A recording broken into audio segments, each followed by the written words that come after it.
You're listening to Mr. Allard's Neighborhood. Small town feel with big time ideas. After all, you are entitled to Brad's opinion. Here's your host, Brad Allard. Well, it's another great day in Mr. Allard's Neighborhood. We have Kim Jones today. We're going to talk about the processes she's gone through the last couple of weeks. We had you on a couple of weeks ago, kind of as a pinch hitter for a guest, and you were about to begin several protests, and you got some news on those, I'll bet. Oh, yes. And you said you also had some news about Johnson County in particular that was pretty good. Yes, so very good. We'll talk about that, too. My friend Sherry Scott here would like for us to know, that e-motorcycle business is for real. They almost got hit last night. Oh. And they've had, several incidents. So that might be the next big thing in the Burleson political realm, I guess it's I don't mind that kind of stuff. It's like, I don't want this unusual crap. I just want the usual crap, The usual crap is all you can deal with. Yeah, it's just the crap of governing, How are you doing, Josh? Fantastic. How about yourself? I'm sure you got plenty of slides. I do indeed. And I'm going to let her just tell you which ones to get because I haven't seen them yet. So, and all that. But anyway, before we jump into all this process, let's talk about the sponsors, of course. Our place is a great place. I was there yesterday morning. Food was good. Service was good. And I mentioned this yesterday. I like the fact I can walk in there and they know my name. It's like Cheers on an old TV show, which I'm sure Josh doesn't know about. But anyway... But it's in reruns. No, he's too busy watching, weird stuff on streaming, I'm sure. Anyway. No comment. No comment, okay. Anyway, now I lost my train of thought. Anyway, no, it was at our place, and they know who you are and what you order. And every other Monday morning, my Sunday school men and I get together, and they pretty much just, just hang out. And we talk college football, which is always a good thing. You're a football fan or any kind? Ravens. Well, Terrapins, because I know you're from Maryland, yeah. I'm not a college person. Well, it's getting harder with all this other junk, but that's another story for another show. Anyway, also Gina's Pizza tonight is bingo night, and it's always a full house, too, so you better get there fairly early if you want a decent seat. I mean, they pack it out on bingo night. Tomorrow is karaoke night, and that's always tons of fun, I hear. Also, my friend John Williams, I'll be seeing him in about an hour. We're going across the street to Fajita House, and that's a nice place to eat. Have you ever been to Fajita House across the street? No, but I love fajitas. Yeah, it's got the whole menu, but it's very good. A free plug there. But John, Old Pro, since he's actually paying for this, 817-734-2756, and even though it's hot now, we don't have any forecast rain for a while, and on and on and on. That's all well and good, but the real reason you need to get your roof inspected isn't just to make sure you don't have any damages and all this other stuff, but also you need to kind of set a benchmark, if you will, so next time you do have damage, you can prove that it's new damage, not old damage, because the insurance companies tend to be difficult about that. They're very sticky on that. Yeah, and they, I have a good insurer, Texas Farm Bureau, but I just got a rate increase, so it's the way the world is, isn't it? Anyway, 817-734-2756. Also, Jeff Kelly, he'll also be there at this little powwow we're having across the street. 817-781-0546. He's with the Wethington Agency. He closed a couple of houses today, so meals on him. And it's going to be a fun time. He's a very personable guy, pretty funny. I don't know if you ever see his jokes on Facebook, but he always has these awful, punny dad-type jokes on Facebook. The groaners. Anyway, so give him a holler. Again, 817-781-0546 if you're looking to buy or sell in this area, or you can catch him at jeffkellyrealty.com. My friend Rod Lewis over at Burleson News Express. I mentioned this yesterday also. There's an article in the Dallas paper about the need for local journalism and how it's dying out. We used to have a newspaper here, Burleson Star. And yesterday, my guests were a couple of former students of mine that have been around for a while. I mean, they were graduates in the 90s, and they remember the Burleson Star and all this. And we used to, get the news. Now you're getting it through Facebook, which may or may not be reliable. So Burleson News Express, it comes out every week.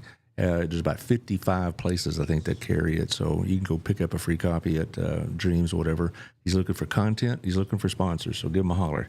Also, my friends at True Climate Heating and Cooling, Will Cobb and his sister Emily Cobb at 682-244-2019. They do a great job. They came out and inspected my house. They have a $99 a year program where you can get big discounts on repairs, inspections, whatever else. So you can save a little bit of money. And you do, like your roof, you need to have your air conditioner inspected every year. Because if it goes out today, you're going to have a real problem. Does it get this hot in Maryland? Yes, it does. Just doesn't stay as hot as long. Yeah. It's probably more humid, I'd imagine. Yes, it is, because we're close to the Chesapeake Bay and the Atlantic Ocean. And do you miss Maryland at all? I miss my family in Maryland. Well, the state. I miss friends. No, because you know what? It fell down a whole lot after we left. It's kind of like we left and it fell apart. Well, you were holding it together. There we go. No, all right, there you go.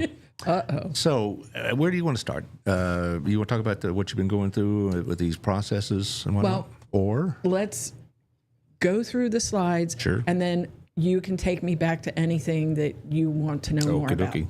Okay, so these are the central appraisal districts where I had protests thus far. You've done it in all these. See, a lot of people, pardon me, think you're just doing it for Johnson County, and I've had to tell them a couple of times, no, it's statewide. There's a total of 18 counties where homeowners have reached out to me. Okay, let's see, Lee, there was one family there. Bosque, there is a wonderful realtor out there, Sandy Rauschenberger. She is the fairy godmother of Bosque County when it comes to property tax issues.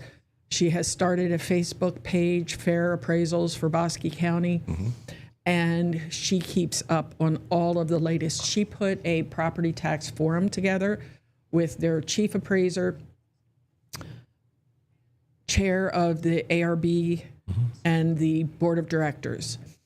There was a lot of cow patty you had to look out for. Yeah. You had to be wearing your boots. Of course. And I couldn't believe some of the dribble coming out. And then I did a workshop for the homeowners that could stand to hang around after 2 hours of that garbage. In Fannin, I had a very unusual case. A gentleman was one of 32 hobby aircraft enthusiasts who rent hangars from the Jones Airport there in Fannin and in Bonham, actually. And all of a sudden, for the very first time, they're being taxed. Really? And this is a hobby. And I will tell you that that was a very good protest that I learned a great deal from. One person in Kaufman. I have a couple people in Brazoria.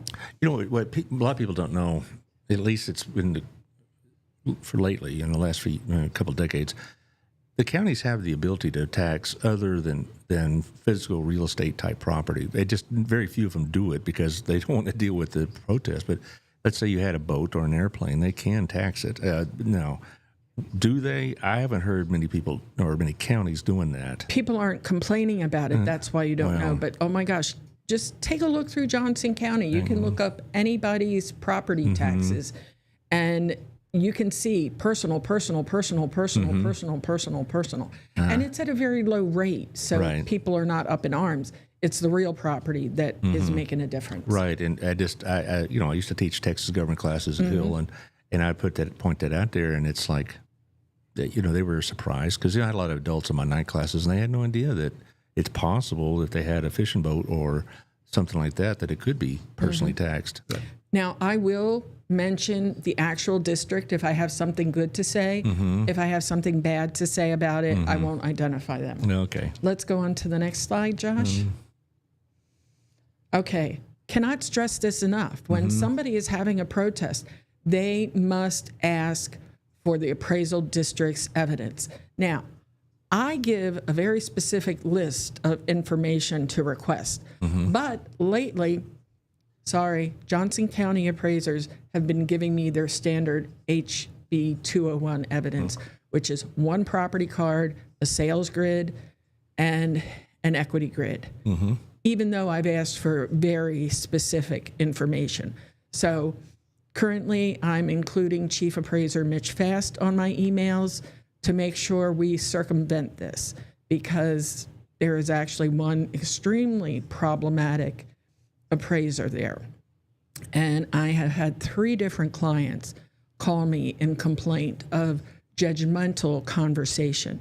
So I turn them right over to our taxpayer liaison, Amy Lingo, who does an excellent job looking into complaints. Now, so on this House Bill 201, there is a bare minimum they're required to give.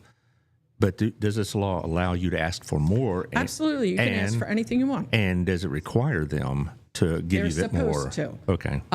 This one problematic appraiser tried to make my client go through an open records request for his own information. The title of the email was Protest Property, okay? Asking his own information. So Mitch is looking into things. There's been one formal complaint lodged, and the only way that anything can happen is if you speak up. Now, I had one client who didn't want to say anything because she was afraid it was going to affect her ARB hearing, that they were going to know that she complained and that there would be retaliation. And I told her, especially if you go through the TLO, it is 100% anonymous. And if you send a letter directly to mfast@johnsoncad.net, he's not telling anybody. People fear what they don't understand, and that keeps people from taking action. And if you don't take action, nothing can change. Well, if this arbitrator or this evaluator, appraiser, I don't know what I'm saying. That's okay. If he's found to be operating with bias, I'm sure there's some sort of legal recourse for that. It's up to our chief appraiser to address, and I trust that he will do so accordingly. Okay. I don't think it's affecting their bias as much as you are very out of line with the way that you speak to the taxpayers and the homeowners. Absolutely. You have to be very careful. And this evidence must be received 14 days prior to your hearing. So it makes sense to do it when you make your protest. Is this in it sounds silly, but is it U.S. mail or is it email that usually gets this email's information? Fine. Okay. Email's fine. All right. Now, all of this is in the hearing procedures that they send you. 10, 12 pages, size 2 font. Oh, yeah, right. Okay. So single spaced, right? Yeah. So when I was doing research, I mentioned something to the ARB coordinator, and she says, it's right on there. It was on the very bottom. If I didn't have my eyeball right on it, and when you're reading 12 pages, what makes something stand out? But that's why you're here listening to Mr. Allard's Neighborhood, to learn about your rights as a homeowner in Texas. House Bill 201, request for appraisal district's evidence. Theirs is very minimal, but contact Property Tax Justice Foundation, and you will learn an expansive format to request, so that, number one, I want 3 years of property cards. Can we go to the property cards, even though that might not be the next one? It is the next one. Oh, yay. No, right. Okay, this shows 1 year. Okay, this shows the schematic of the property, how many improvements are on there. Don't get thrown by the word improvement. Yeah, I was going to ask you a couple of questions about this, but I'll let you go through it first. Nobody is saying that you've got gold gilded barns and diamond crusted handles. Anything, any real property on your land is called an improvement. Now, this cost per square foot is a bunch of baloney right now. This is kind of how they tried to mitigate this crazy spike in values this year, because there's no way that a residence would be cost per square foot $60.90 equal to a covered porch. You know, we're at least looking at 100 and something. It, depending on the neighborhood, it could be 200. But you're going to see if they have extra improvements on there that you have no longer have. Maybe something fell apart. Or you tore it down, something like that. So you don't want to be taxed on something you don't have. Sizes can be incorrect. So square footage is going to make a big difference in how your values come up at the end. And you see the acreage is down here, right here, the acreage.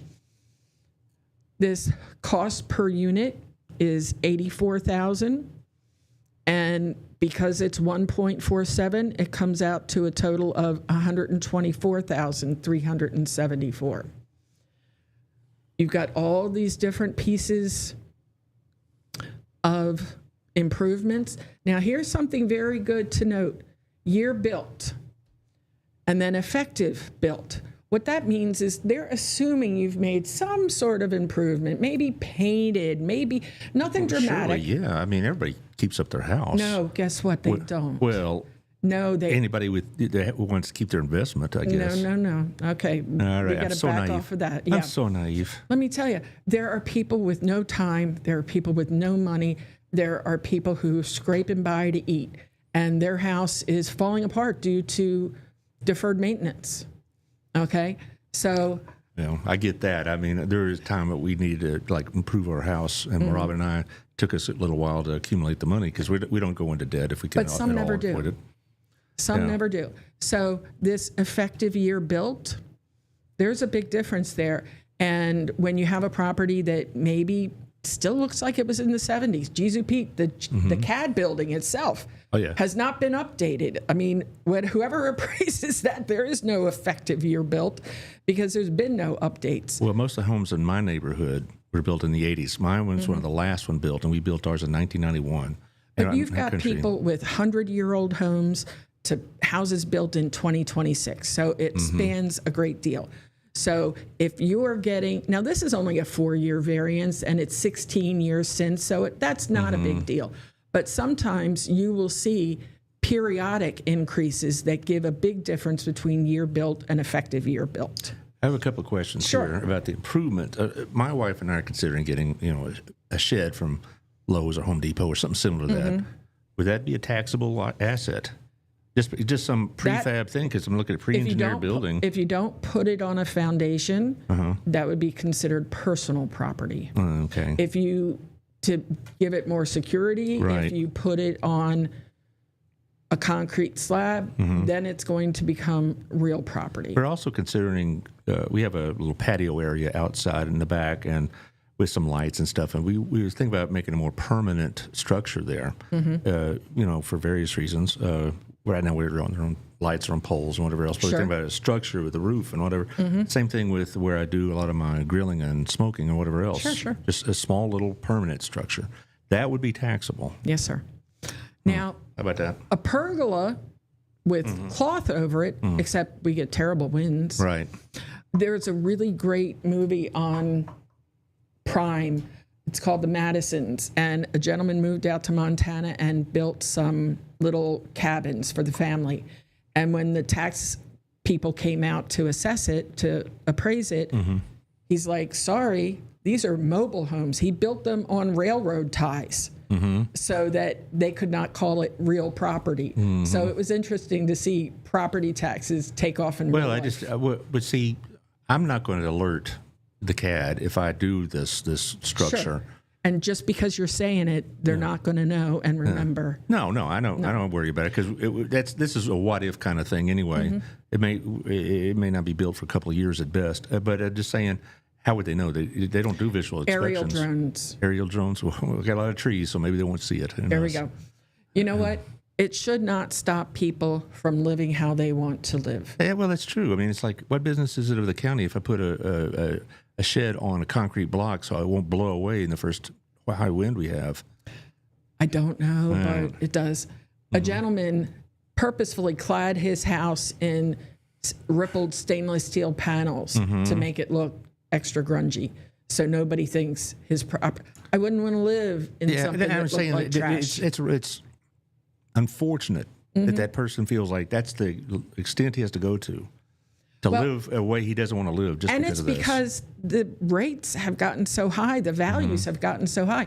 Years ago, how many years ago, like before 2020, this was not as big a topic, was it? I really, the first time I heard this as being a real issue was about in the political campaigns about 3 years ago.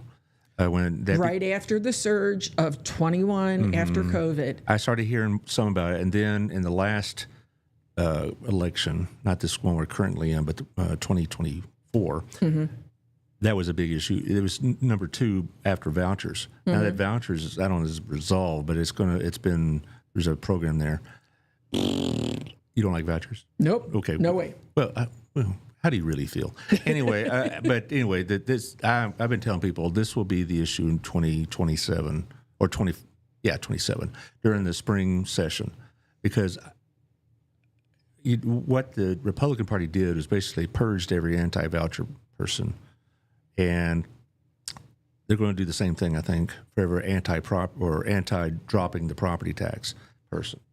And so I have a feeling. I don't know if I agree with that, but that's another conversation. Well, I'm sorry, Kim. I think I'm reading about how property taxes are going to be the issue next spring. Oh, they for sure are. And it's going to be. And they have been forever. Abbott's been talking about getting rid of them forever. And so they're not going anywhere too fast. Well, they're also making that a litmus test, if you will, if you want to get Republican Party support in the state. How do you feel about property taxes?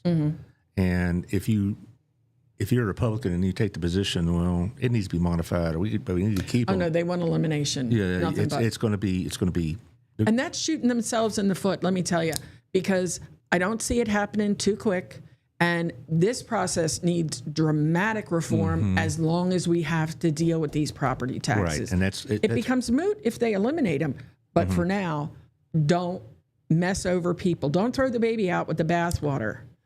Well, I have my concerns about the dropping of property taxes because of the we need to replace it. Nope. A replacement of the revenue, right? That has to come first. Yes, and I've heard various proposals, Okay. and I'm still like, Josh, guess I'm how about skeptic. that next one? I'm just really surprised about the additions to that if I paint my house, I'm now made it more taxable, or if I get a new roof, or if I fill in the cracks in my driveway, whatever else. Do you know this particular person? Aslan has a plan. Oh, okay. I don't know who that is, but I protested my taxes in Johnson County. It was aimed at $303,000 and got it down to $226,000 a year Yay. this past few months. Glad to hear it. Aslan, I guess, is a Narnia reference. So, all right. Aslan has a plan. Yeah, okay. Well, here's a story from one of my episodes in Representation. I will not reveal the guilty party, but I was presented evidence from the district. We were talking about market value. We came to an agreement that from $174,000 to come down to $152,000. And as the ARB was voting on it, now this is market value, he says, okay, we have a motion and second to reset fair market value equity to 152. I said, whoa. What do you mean fair market value equity? You just combined two categories of value into one. What do you mean? I said you have market value and you have fair and equal uniform treatment. They are based on different criteria. You can't just lump them together. Well, what do you want to say about it?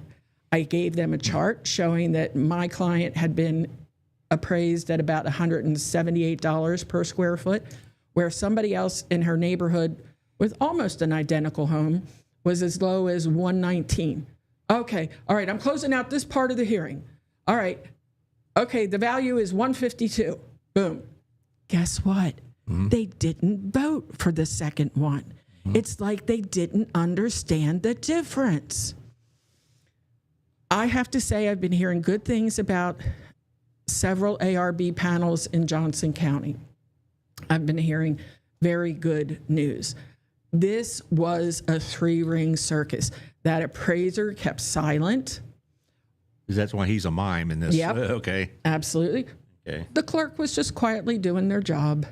But these bozos didn't know the difference between market value, fair and equal uniform treatment. Now, you've told us on the show before, but not everybody may have seen that first one. These people here, the members of the chair. The Appraisal Review Board. They are the judges of your okay. case. Who are they? I mean, are they Your neighbors. civilians? They're civilians? they have to have lived in the county 2 years, be 18 years old, and breathing. So we're not talking about their professionals in this field. This is a voluntary position, right? No, well, you get paid. Well, you get paid, yeah, but it's not a way a lot of people make a living, I'd imagine. Oh, no, it's mostly retirees who are trying to stay awake. Right, that's what I figured. And so, you told they had minimal training and all this other business. But you know what? Yeah. That's the fault of the legislature, okay? Just because they're untrained does not give them the right to withhold due process. Okay. When they don't understand something, they just all look over to the appraiser, either physically or mentally, and just want to go with them. I just have to wonder what compels somebody to be on this board, because you're going to get angry people. I know you did it. I did it. Well, because I feel like no matter what you have to say, how you say it is very important. If I have to give you bad news, would it be better if I said it kindly and compassionately? Or would it be better if I was just a smart mouth and told you, well, maybe you need to get another job if you can't afford your taxes? They really say that, huh? That'd be Unfortunately, that'd be very crass. Let's go back to this particular ARB member. What if he or she gets a reputation for being always either on the side of the county or against Nobody's the county? Nobody's going to know, because they're all separate hearings. Okay, but I'm just saying, is it possible that if you get somebody that gets on this board with an agenda, so to speak? Sometimes it's the whole panel. Yeah. And the agenda is we're going to support the county or we're going to oppose the county. Is there some sort of means of correcting that? Untouchable. All right. All you have available to you is arbitration if there's enough of a difference. But not so many people have $500 sitting in their pocket to act as a deposit. And there's really no way to remove these people until they're ready to go, right? I mean, they have to be very egregious. And as a matter of fact, we had someone who was purported to be egregious in Johnson County, and I have heard many complaints of this person. When I actually worked with them on the ARB, I found them to be far more pleasant. I only recall one snark or two, but I have to say the taxpayer kind of just really pushed and pushed and pushed. But I do understand that this person has been horrendous, and what the board of directors chose to do was just personally assassinate him in every meeting, but never listen to the tapes and take action to get rid of him as would have been justified. Well, I don't know if I have the stomach to deal with it, be on this. It's like, to me, it's like being on the school board. I mean, it's a thankless position, because I'm sure the county has comments if they are constantly being ruled against. They probably are going to, hey, bro, we need the money or something like that. But that's not happening, so they're not making those comments. All right, so John, would that be? I would imagine that would be undue influence. It'd be the thing is, somewhat illegal. Everybody wants it to be fair. Nobody wants it to be more fair than Mitch Fast, our chief appraiser.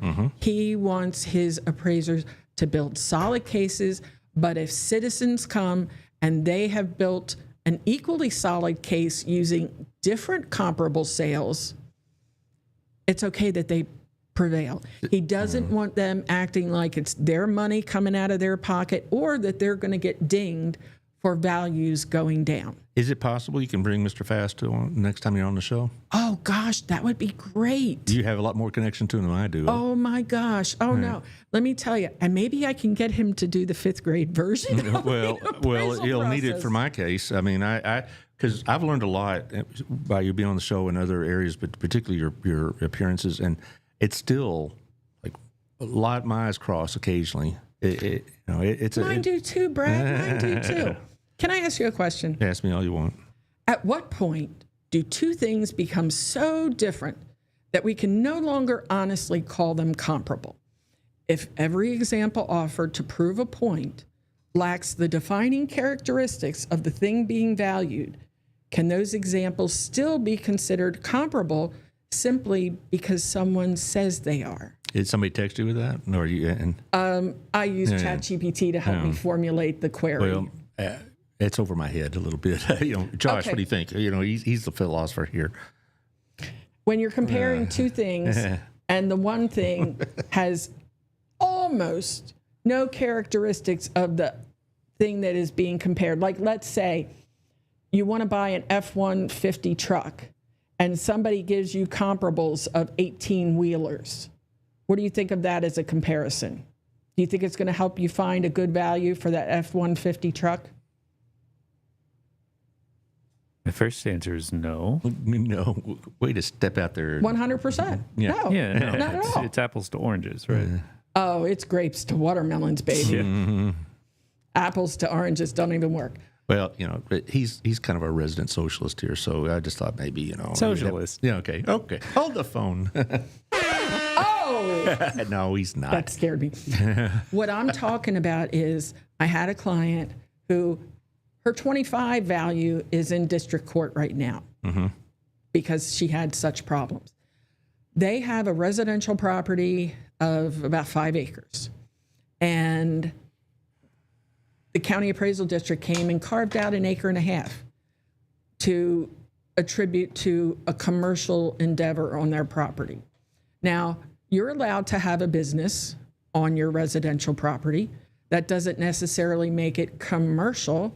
And there was a 3,000 plus square foot building that was partially used for this business endeavor, but it threw up her value about $1 million to take that acre and a half out of her homestead, attribute it to commercial value and that building. So when we went back, we asked for the evidence from the district. As we talked about, you're entitled 14 days in advance. Every comparable sale was nothing but plain and pure commercial property. There was no residents involved. Some of it was on the frontage of 35, nothing like a community with a residence and a building. So in the ARB hearing, I showed how there was no evidence to give the actual value of that home with a business. And we were willing to come down to maybe half an acre for business use. But the ARB said, you just came and tried to make the district's evidence look bad. And as far as we're concerned, their evidence is good. Oh my gosh. Another 3-ring circle. Because the appraiser said it, the district, they're buying into it. But if they had to buy an F-150 and somebody gave them 18-wheeler estimates, they're not paying what that 18-wheeler would cost. So what they don't understand, or the familiarity, I can't even begin to imagine what made them make that decision. But they were very emphatic about it. And I've spoken previously that if the district does not bring up evidence beforehand to you, they can't use it during the hearing. Well, it almost turned into a knockdown, drag-out fight when the chief appraiser tried to say something. And I'm like, wait a minute, this was not given before this hearing. And it's very interesting because the chair of the ARB said this is rebuttal. Except there was rebuttal up on the screen. How can you have something that just occurred in this moment appear as a slide on a screen in rebuttal? No, sorry, that's new evidence. It's interesting because yesterday my guest said he had appealed his taxes before and lost. And I have a feeling, he's a very smart young man, I just have a feeling all these little details he wasn't aware of. I wasn't aware of. If I went and protested it on my own, I have no idea what is considered to be proper or not, or how it's to be presented. I go in there and say, here it is, and they say, well, no, it isn't. I go, darn, I lost, and go about my business. Because I think a lot of people have no idea.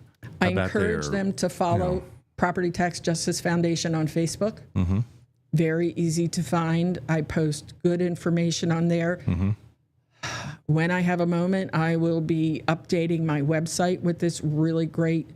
If there's any communication students out there that would like an unpaid internship, I am in dire need. Yeah, unpaid though. Okay. Well, yeah. I mean, it's a nonprofit. And Right. Well, here's some there of we the go on information. Facebook. Yeah, the phone. This is your phone, right? 817-330-9477. But it rings Sorry, a lot. Brad. No, it's all right. It's fine. That's good. Yes. Anyway, and then kgj@propertytaxjusticefoundation.com for your email. We're But not also, at the YouTube, so don't worry about that yet. well, but the Facebook Yes, is where most can catch it. absolutely. Yeah. And, Absolutely. yeah. So we are a nonprofit. We have not yet gotten our 501c3. I have learned the difference between Secretary of State nonprofit and IRS nonprofit. Right. I just have not corrected that. Well, it'll be there soon. Okay. And but you're still working basically out of your car and out of your home, right? Oh, absolutely. You ever think of having like a location? We would have to have 6 months of savings in the foundation account to be able to take on any debt. If anybody wanted to volunteer any space, we're definitely happy to help, because in our mission, we do help homeowners who could not afford to do so. How much space do you need? Because I know a couple of share spaces. Well, actually, really, Yeah, okay. a workspace could be fine. I mean, just enough for a desk and 2 chairs so I can meet with somebody. But we don't have a penny to our name right now. Yeah, right. Can you bring up the 2 different? There you go. There's 2 different ways to challenge your property value. That's interesting over the Y. I wonder what that is. What is your property worth? It's based on comparable sales, appraisals, conditions and repairs, and the January 1st value. But number 2, and this is the one that people do not understand and underestimate if they do, because there's a significant difference between somebody being appraised at a cost of $198 per square foot or $220 per square foot when you're talking about 3,000 square feet. So this fair and equal uniform treatment is very critical. You can skip the market value and go right to fair and equal, Josh. Okay. It's not only what your property is worth. Are you being treated the same as similar properties? And this is something, it requires completely different evidence. And this is the thing that people don't understand, because maybe market value, it might be, pretty close. And you're not going to get much of a reduction based on market value. But if you look how properties in closest proximity to you geographically are compared cost per square foot, that's where your greater reduction can happen. Why would the middle one be appraised higher when it's similar to the others? It's CAMA. It's computer-assisted mass appraisal. Okay. Nobody looked at it and said, I think that has granite counters in top. Aslan has a plan, also says, my house was scheduled to go up 11%. I don't know what you mean about scheduled. Or okay, maybe your notice of value gave it 11% increase. Yeah, that's what he and you means. curbed that. Well, I just, I'm not going to imply anything untoward here. No, there's nothing personal. Yeah. Just like if you protest, they're not going to pin you. If you complain, they're not going to ding you. Enough of this, what I don't understand, I vilify. Okay?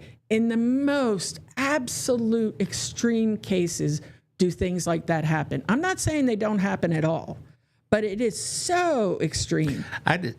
Just these are our neighbors, and these are our fellow Johnson County or whatever county fellow citizens. It's just a $20 a square foot differential, and it's only because of the software involved. Yeah, that's it. That's but interesting. If you never bring that up, it doesn't get considered. And trust me, the appraiser is going to bring up information for the most part to underscore their value. Now, I will say, on a number of occasions, I have had appraisers offer a settlement right up front. You know what? I took a look at it. We weren't able to get a hold of you earlier. I feel that your property is worth this much less. So I don't want to vilify all appraisers. Okay. But if you have a bad experience with someone, you must speak up or they can't be stopped. Okay. If everybody is afraid to speak up, then God bless you. You get what you get. I don't know if it's so much fear. I think it's just. It really is. I'm thinking it's more like. I'm talking to them. Well, I know, but for most people that get their bill and they don't contact you or they don't protest it, I think they're like, they just don't understand. Well, they can't fight the government. It's the government. Well, I can't beat them. And I think you can't fight City Hall attitude. I'm so used to just doing what I'm told. The only reason people are speaking up in the numbers that they are is because it went so egregiously high. Right. But I'm talking about the people who are trying to do something. If you try to do something and you feel you are met with improper communication, improper treatment, you must speak up. There's nobody going to retaliate against you. But until people take a stand, step forward, and speak up for truth, nothing can change. Do these appraisers take it personally when you protest? They shouldn't. It's your right. It's a camas system we're fighting. We're not fighting one another personally. That's why Mitch says, build your best case. Let the consumer build their best case, and let the ARB determine who comes out with the stronger evidence. And the people you talk to, though, sometimes you're talking them into having to do this because they're afraid that if they raise their hand, they go, wait till you see your appraisal next year. And you're saying that's not really going to happen. Nope. Okay, I wouldn't think so. I mean, this is Johnson County. We're not talking about But I'm talking about Washington, across the state, D.C. too. Yeah. Okay, you've got to remember, my perspective is statewide. And there are some criminal things going on out there. Not here, not in our hometown. That's good. Okay? We are not, I mean, there's other criminals, but not here. So what we're doing here is we're trying to give folks the best that we can. And every appraiser is a unique individual, and every day is a unique individual occurrence. What we want to take away, number 8, Josh? Yeah. Big takeaway? There you go. There are 2 different ways to change your property value. Market value equals worth, and that can be very subjective because that is purely based on sales. And then also you bring into effect your condition and things like that. But comparable sales in the area is a very subjective thing. But this fair and equal uniform treatment has a little more stability, and it's just in your area. Well, I know that what I'm appraised at, I would never sell my home at. And you know what? A lot of people are like, I will sell you my home for what you're appraising it for. I haven't had that happen to me, but my appraisal, I guess maybe I have also in my own mind put worth on my house that may not be sustained by the market, but that's not the point. It just, sellers, they use golden nails, so their property is worth more. Oh, Let me yeah, tell are you kidding me? This is the greatest house you'll ever see. How about the listening, Josh? This is another boo-boo. It's either this one or there was another one. I can't tell if this was I think it's probably, it's this one. Nope. This No, I think it's this one. Okay. Okay. While the representative is over here waiting for their protest for their client, they think they're muted, but they're not. The ag land should be valued higher this year. They're talking about an ag property, but this representative has not been brought into the conversation. Right. So, why are they talking about ag? That's not my property. And then, excuse me, folks, when she gets let in, I'm not protesting ag. That must be someone else's case. Uh-oh, we weren't supposed to discuss that. And then they're going to read an oath saying, I've not discussed, communicated about, or been influenced in any way regarding the property that is the subject of this hearing until the protesting party was brought into this hearing. Anyone can read an oath. Upholding it is something else. This happened to me. I'm sitting there listening, and then they have the nerve. Well, they have to read the oath. But what people say is not always what they do. And so this is another bad example. But let me bring up a good example, okay, of something that happened. That airplane hangar thing, you had 32 people renting 52 hangar spaces. There was one gentleman, I won't tell too much about him, but he had worked with an attorney, built a booklet of evidence, and he interviewed me because I wanted to represent everybody to just make one protest because it's based on principle, not on value, because the values were $25 to $100. Nobody was worried about the value, just that all of a sudden they decided, oh, we're going to start taxing these folks. And when I talked to him, I was like, well, if you're going to do this, why don't you do it on behalf of everybody? Oh no, I want the CAD to just have all these appointments with all these peoples. I want to shut them down, take up all their time. I said, some of these folks are 70 and 80. They don't need the stress. Yeah. Oh no, I'm doing my own thing. Well, he reaped what he sowed. Mm-hmm. There were 9 people that went in, and the chief appraiser gave them satisfaction of sending their bill in care of the city and said, city, you go ahead and make your citizens try to pay taxes on something that is your responsibility. And this chief appraiser, Tylene Gamble in Fannin County, I have to say hats off and cheers to her as well, because she took a lot of time to explain to me how this whole thing went. And I could not be more thankful, because my client pretty much didn't have a very good idea of her until he learned behind the scenes what I was able to share with him. Well, our correspondent here, Mr. Aslan, has a plan. Okay. Burleson ISD income from local property taxes went up in the last 9 years by 5%, while my property tax went up at least 120%. So where did that 115% go? Well, it ain't Burleson ISD. I don't know if that's because I know people on the board and have for a long time, and they are highly restricted about what they can do about raising revenue. Mm-hmm. And if they wanted to increase tax rates, even at just a small amount, you'd have to go through a tax revenue referendum. I'm thinking that, referendum election. Mm-hmm. Gosh, well, I'm not sharp today. Last year, the mayor just came and told the CAD, we've already planned our budget 3.5% higher. And it's like, guess what? Mm-hmm. Nobody gets to go and tell their employer, hey, I've planned my budget 3.5% higher, so you need to come up with the money to fund my budget. It's like, you fund your budget based on last year. If there's any additional, it'll become because of new housing, new income taxes, new revenue. You get to decide what your rate is inside of the no new rate revenue. Mm-hmm. But don't come to the CAD and say, oh, we've decided to have a 3.5% higher budget, because your taxpayers don't want it. Yes, they're very concerned about police and fire and safety and roads, and they already feel like their roads are not being addressed. Replacement of property taxes is definitely the big deal. Is there one other, just to make sure I got them all? We are getting close on time. I see that. All right. Same This is thing. the other one we had. No, okay, never mind. I just want to also give you an opportunity for your contact information, what you could do for them, and things of that nature.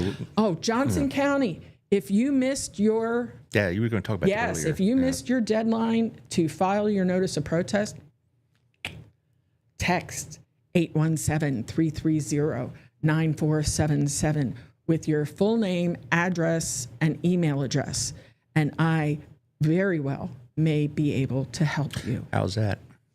Even if it's a deadline's passed, is this this is a trade secret? Insider. Okay, all right. So basically, if you missed the opportunity, how long is this open opportunity going to last? I don't know. All right. We it's one of those limited time, and I hate those things. Limited time only. Yeah. Yes, but ASAP, if you missed your July 2nd, 8th, 15th deadline, reach out with your name, your address, and your email address to 817-330-9477. And I very well may be able to help you. Not 100%. Right. Okay, no guarantees, but is a very good likelihood. So when I promote the YouTube version this afternoon, may I say it's possible you still may get relief? Highly probable. Well, highly probable. I'm going to let you phrase it for me. Highly probable. I don't want to put words in your mouth and say, oh, it's To the best of my knowledge, highly probable. Okay, so at least for the time being, it's worth trying, right? Sure. Go ahead, a phone call. That's about it, right? A text message, please. Text message. Well, that's what I meant. I mean, it's just it's a pretty simple process. Absolutely. Yeah. Well, let's hope it works.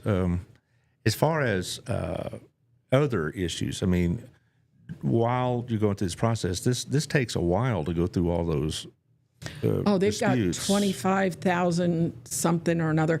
And actually, I intend to work with appraisers in informal settings. Mm-hmm. Previously, I have said not to do that. you can if you know or have a very good idea of what your value is, because they're going to hit you with a straight shot and say, okay, this is what I'm going to offer you as far as the settlement goes. And you have nothing to base it on, just a number out of the air. Now, they've got their research and resources, but you're just getting hit with a number. If you know what your number is, and believe me, when I go in to protest for clients, I know what that number is. Right. That's the point I think other people should know, is that you're not going in there just what if, and you're saying, this is what I think it's going to be. It should be. I bring evidence to show that's what it should be. Okay. So there's a specific dollar target as opposed to just less. Yeah. Okay. Because good enough ain't good enough for me. All right. You want to do this again soon? Yes, I do. Yeah, I know you enjoy it. Well, let me tell you, there's just so much more to learn. I know. And it can't ever stop because it is such a convoluted, strange animal. Now, being a nonprofit, there is also an opportunity for you to join the other nonprofits in this area on September 17th. Have I told you about that? I'm looking forward to All it. right, so I have told you. Okay. Well, tell everybody. Oh, I'll tell her all the time. It's over at Gina's. It's the North Texas Giving Day, and you'll be sitting with about 7 to 9 of your nonprofit colleagues, and you get to meet them. I don't know if you've met many of them yet, but Some. and they're from Promises. They'll be there from Harvest House. They'll be there from House of Hope. I hope Next Step Women's, Crazy Eights, all these that have been around for a while, and this will be, I think, this will be the third time we did it at Gina's. We did it a couple of times in this studio, and it got a little crowded. I would like to be able to invite the East Cleburne Community Center. They do amazing work. Absolutely. Okay, great. And I will reach out to Dexter. And if they want to be on the show, Yes. connect them with me. I'd love to do that. I know we've talked about it, but honestly, my head has been so Well, that's down. fine. That's fine. No, just No. have it. Just get you give him the contact information. Let him do the rest. Right. And speaking of nonprofits, I've been pushing this all summer. Is the pantries, local food pantries, because summertime is a busy time, and then they'll have a slight dip, and then bam, it's holiday season, and you don't want kids to go without. And a lot of people pick up their giving in holiday season, but in the summertime, we're on vacation, whatever else, and we still got. School's coming soon. Yeah, well, about 3 weeks, and that means the school More lunches. like 2.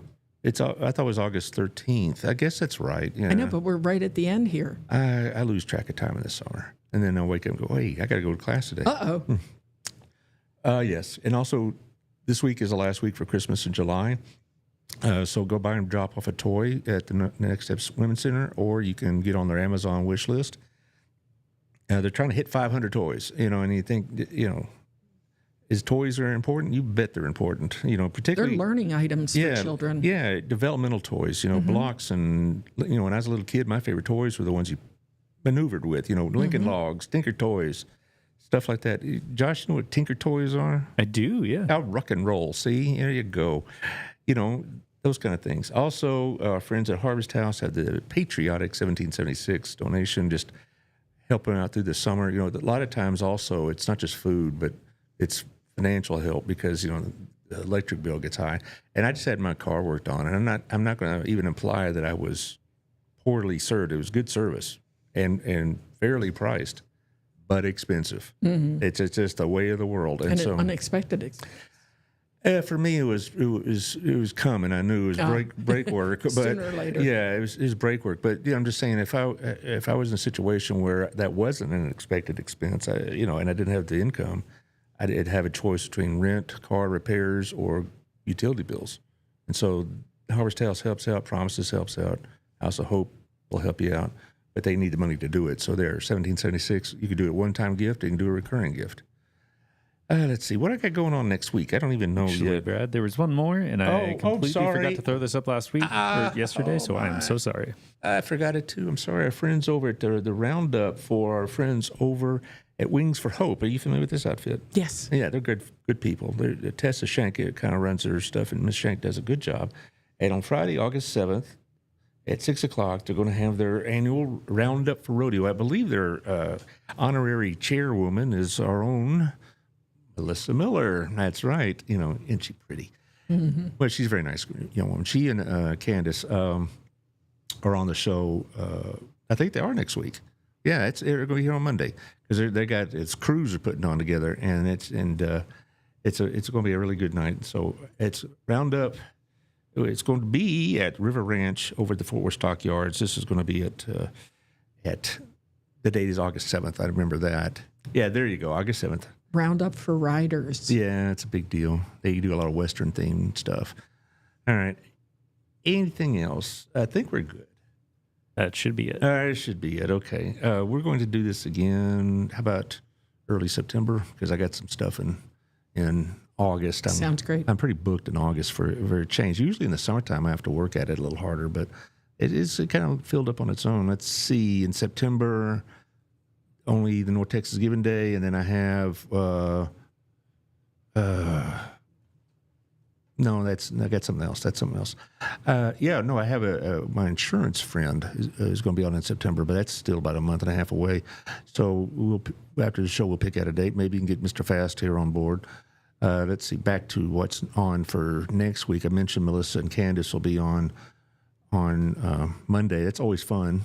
And then there's a young man that's an aspiring podcaster named Bailey Mullins, and it's interesting because I like to have these kind of political conversations, and he's well-spoken, and he has his viewpoints, but he's not, antagonistic about it. He's me. You're not antagonistic. No, not at all. I mean, I haven't really had that. Outspoken. Outspoken's fine, and if your opinion is what it is, it's no big deal, and his is what it is. As long as people can present their opinions, it's fine.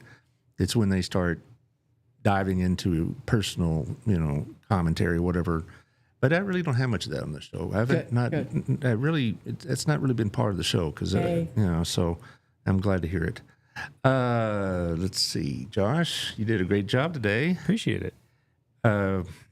Okay, stay cool as best you can. Oh, gosh, yeah. Yeah, well, this isn't your first Texas summer, though, is it? Oh, gosh, no. Yeah. And actually, this is mild compared to last year. Didn't we have like 3 weeks straight of triple digits? It was pretty hot. It's like after a while, we've had so much rain this year. Well, and it makes it humid, but there you go. I did not see Ray Jones IV there. Did you not tell him? I didn't tell him. No, I've been so busy. He'll watch the YouTube. Don't worry. All right, good for him. Thank you, Josh, and we will see y'all next Monday.